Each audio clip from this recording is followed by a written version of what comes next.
ఒకప్పుడు మన దగ్గరనే శ్రీహరికోట సెటిలైట్ లాంచ్ చేసేవాళ్ళం. అక్కడి నుంచి లాంచ్ చేస్తే మనం అందరం ఆనందంగా గర్వపడేవాళ్ళం.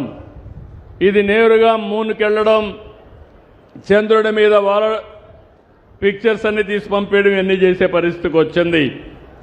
ఈరోజు ప్రధానమంత్రి గారు ఒక నిర్ణయం చేశారు, డ్రోన్స్ కూడా ప్రైవేట్ సెక్టర్లో కూడా లాంచ్ చేయొచ్చని.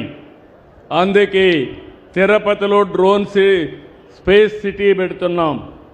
ఆ స్పేస్ సిటీలో శాటిలైట్స్ లాంచ్ చేసి ప్రైవేట్ పెట్టి ప్రపంచానికి మొత్తానికి సరఫరా చేసేట్టుగా ఈ స్పేస్ సిటీ వస్తుందని చెప్పి నేను మీకు తెలియజేస్తున్నా. ఇది కాకుండా సెమీ కండక్టర్ అనేది ఇండస్ట్రీలో అన్నిటికీ అవసరం. మీ సెల్ ఫోన్లకు అవసరం, ప్యాకేజింగ్కి అవసరం, చాలా అన్నిటికీ అవసరం. అలాంటి సెమీ కండక్టర్ కూడా ప్రాధాన్యత ఇచ్చాం.